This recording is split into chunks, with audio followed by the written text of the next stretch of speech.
지난 영상에서 알아보았던 SCP-408 완벽한 의태 능력부터 투명화 능력 등 신비로운 변칙성을 가진 나비떼였는데요. 그런데 SCP-재단에는 이 408을 거의 개인 반려동물처럼 여기는 박사가 있다고 합니다. 네, 지난 영상에서 살짝 언급했던 통칭 나비들의 왕인데요. 오늘은 재단의 또 다른 네임드 박사 콘드라키에 대해서 알아보도록 하죠.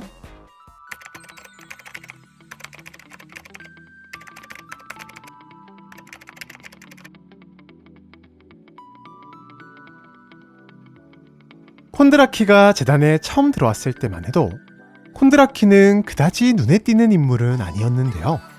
당시 나이도 35살이라는 꽤 많은 나이였던 데다 승진 가능성도 거의 없는 하급 연구원으로 재단에 들어왔기 때문이랍니다. 하지만 현재 콘드라키는 모두의 예상을 깨고 유능한 박사이자 관리관이라는 높은 자리를 차지하게 되었는데요. 콘드라키가 처음 활약을 보인 것은 다름 아닌 사진이 취미이자 특기였던 콘드라키는 각종 현장에 출동해 사진사로 활동하면서 경력을 쌓았고 승진에 결정적인 역할을 했던 408의 발견 역시 사진사로 활동했을 당시의 일이랍니다. 물론 이 외에도 SCP-재단의 박사이니만큼 연구 분야에서도 꽤나 활약을 보여줬는데 콘드라키는 특히 SCP의 무기하에 열렬히 찬성하며 SCP가 접목된 무기 33개의 개발을 주도했는데요. 특히 자신의 카메라에 다양한 SCP의 특성을 접목시켜 세상에서 가장 강력한 카메라로 개조시킨 탓에 잠시긴 하지만 카메라가 SCP로 지정된 적도 있을 정도랍니다. 이 외에도 콘드라키는 어떤 분야에서든 독학으로 꽤나 높은 수준까지 실력을 갖추는 센스와 능력을 가지고 있으며 실제로 SCP 연구와는 그다지 상관없어 보이는 검술부터 작문, 그리고 클래식 음악에도 뛰어난 실력을 가지고 있는데요. 다만 재단의 네임드 박사가 되려면 괴짜스러움과 성격 파탄은 기본적으로 갖춰야 하나 봅니다. 콘드라키 역시 재단에서 소문난 괴짜 중 한 명으로 거칠고 반사회적인 성격은 기본. 5년째 같이 일하고 있는 동료들의 이름도 모를 만큼 오로지 일에만 몰두하는가 하면 소소한 정보 유출부터 보안 위반 등 최고 수준의 징계를 받을 만한 일들을 하기도 하는데요. 하지만 그럼에도 불구하고 능력만큼은 O5를 포함한 모두가 인정할 만큼 뛰어나기 때문에 현재는 제17기지 연구 책임자에 이어 관리관으로 승진하는 데 성공했답니다. 이렇듯 SCP-재단의 네임드 박사답게 평범한가는 거리가 멀어 보이는 콘드라키. 하지만 콘드라키의 진짜 특이점은 따로 있었으니 콘드라키는 현재 나비들의 왕이라는 다소 특이한 별명을 가지고 있는데요. 바로 SCP-408과 특별한 관계를 가진 것으로 보이기 때문이랍니다. 과거 콘드라키가 처음 파격적인 승진을 한 것도 408을 처음 발견하고 설득해 재단에 데려오는 데 성공했기 때문으로 그 이후에도 유독 408이 콘드라키의 말에 잘 따르는 것을 확인한 재단 상부는 콘드라키에게 408과 관련된 모든 연구의 책임을 맡기게 되는데요.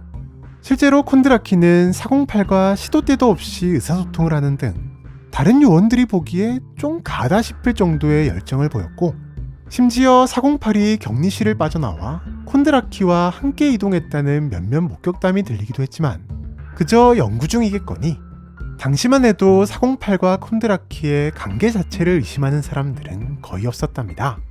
하지만 얼마 지나지 않아 408과 콘드라키의 관계가 심상치 않음을 보여주는 사건이 발생했으니 요원 한 명이 408의 먹이를 제대로 채워놓지 않은 탓에 408이 격리실을 탈출하는 사건이 발생했고 제17기지에서는 벽의 색이 바뀌는 것부터 갑자기 SCP-529 여러 마리가 복도에 나타나는 등 정체불명의 현상들이 발생하기 시작했는데요. 물론 이 모든 것은 408로 인한 것이었지만 평소 408이 투명 상태로 격리실에 있었다 보니 대부분의 요원들은 408이 탈출한 것조차 몰랐고 때마침 콘드라키도 출장을 나간 터라 상황은 점점 더 심각해졌답니다. 결국 심각한 격리 파괴 사태가 발생한 것이라 여긴 박사들은 델타급 경보를 발동시키고 기지 전체를 폐쇄하기에 이르는데요. 그런데 소식을 듣고 급하게 돌아온 콘드라키가 허공을 향해 돌아가라고 소리치자 그 즉시 408은 모든 행동을 멈추고 스스로 격리실로 얌전히 돌아갔답니다.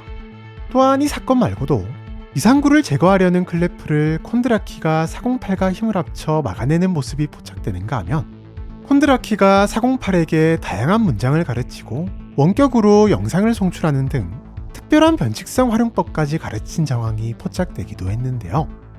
네, 앞만 봐도 수상해 보이는 408과 콘드라키의 관계. 이후 콘드라키는 요원들 사이에서 나비들의 왕이라 불리기 시작했고 몇몇 요원들은 콘드라키가 408을 처음 발견하고 설득에 성공한 것부터 수상했다며 둘의 관계를 의심하고 경계하기도 했답니다.